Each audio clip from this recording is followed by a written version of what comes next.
Hello viewers, யார் யாருக்கெல்லாம் இந்த டைலாக் ஞாபகம் இருக்கு? நான் ஆப்டிமஸ் பிரைம் ஆட்டோபாட்ஸ் தலைவர்.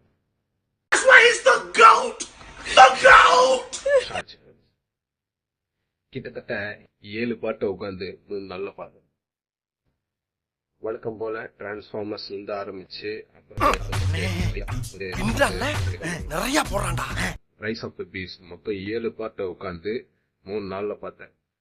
ஐ திங்க் இட்ஸ் வர்த். நல்லா இருக்கும். இந்த ஓவரால் 7 பாட்லயுமே ஆப்டிமஸ் பிரைம் என்ன பண்ணிருப்பார் அப்படின்னு யாராச்சும் யோசிச்சுன்னா கம்மியா தான் பண்ணிருப்பார். அவர் கூட ஒரு படத்துலயும் ஒரு கேரக்டர் வரும். லைக் பம்பிள் பி எடுத்துக்கலாம், மிராஜ்னு ஒரு கேரக்டர் இருக்கு. 2 கேரக்டர் அதிகமா தான் பண்ணிருக்கு comparing to Optimus prime.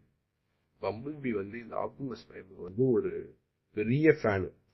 Triple ஆர்ல வந்து பார்ப்போம்ல, யாரு ஜூனியர் என்டிஆரும் ராம் சரணும் எவ்வளவு திக்கோ, இந்த மாதிரி இந்த ஆப்டிமஸ் பிரைமும் பம்பிள் பி அவ்வளவு திக்கு.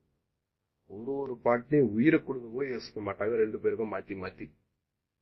ஆனா ஃப்ரெண்ட்ஸ், ஒரு விஷயம் சொல்றேன், பம்பிள் பி வந்து பட்ட கஷ்ட அளவுக்கு ஆப்டிமஸ் பிரைம் பட்டாரான்றது படம் பார்த்த வரைக்கும் எனக்கு அவ்வளவு தெரியல. கண்டென்ட் அப்படின்னு கேட்டீங்கன்னா எல்லாரும் என்னன்னா, இந்த 7 பாட்டுல இன்க்ளூடிங் த டிரான்ஸ்ஃபார்மர்ஸ் ஃபேன்ஸ் யாரா இருந்தாலும் சரி, 7 பார்ட்ல எது ஃபர்ஸ்ட் பார்ட், எது செகண்ட் பார்ட், எது தேர்ட் பார்ட் அப்படின்றத அலைன் பண்ணி கமெண்ட்ல சொல்லுங்க. சோதிக்காதீங்க. இந்த 7 பாட்டுமே வந்து ஜியோ ஹாட் ஸ்டார், அதாவது Disney hot star, Jio hot star ஏதோ இதுல வந்து இந்த 7 பாட்டுமே அவைலபிளா இருக்கு. ஸோ மறக்காம பாருங்க. இந்த 7 பாட்டுமே தமிழ் டப்பிங்ல அவைலபிளா இருக்கு. ஸோ நீங்களும் பாருங்க. மைட் பி உங்களுக்கும் வந்து உங்களோட ஓல்டன் மெமரிஸ்லாம் ஹிட் ஆகலாம்.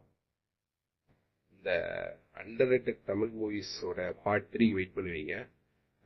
அது தேடிக்கிட்டு இருக்கேன். மைட் பி கிடைச்சா போட்டுறேன். ஸோ தொடர்ந்து வீடியோ போடுறேன். Under the seam. சியர்ஸ்.